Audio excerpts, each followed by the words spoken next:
আজকে বরের হাতের স্পেশাল পাটিসাপটা পিঠা খাবো। তো অনেকেই ভাবতে পারেন আপনি মহিলা মানুষ হয়ে যে পিঠা তৈরি করেন না, পুরুষ মানুষ হয়ে হচ্ছে যে পিঠা বানাইতেছে। আসলে আমি চেষ্টা করছিলাম, 2-3টা পিঠা অলরেডি নষ্ট হয়ে গেছে, পুড়ে গেছে। সবকিছু আমি রেডি করছিলাম, তো আসলে বানাইতে গিয়ে আমি ফেলডো মারলাম।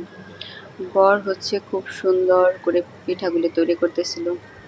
যেসব ভাইয়েরা হচ্ছে পিঠা বানাইতে পারেন না, ব্যাচেলার আছেন, তারা কিন্তু এখান থেকে শিখে নিতে পারেন। আর আমার বরকে দেখতে হলে অবশ্যই আপনাদের লাস্ট পর্যন্ত ভিডিও দেখতে হবে। কিন্তু পাটিসাপটা পিঠায় কিন্তু পুর দিতে হয়, পুর দিলে অনেক মজা লাগে।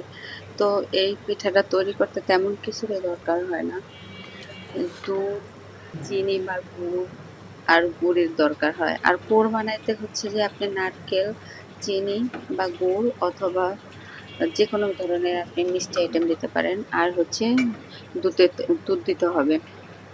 যা হোক, আমার বর কত সুন্দর করে বানাইতেছে দেখুন। আর খেতেও কিন্তু অনেক অসাধারণ হয়েছে। যা হোক, আপনারা সবাই আমার সাথে থাকবেন এবং পাশে থাকবেন। আর আমার বরকে অবশ্যই দেখবেন, তার হাতের ছোঁয়া আপনাদের কাজেও লাগতে পারে। Tata, bye by.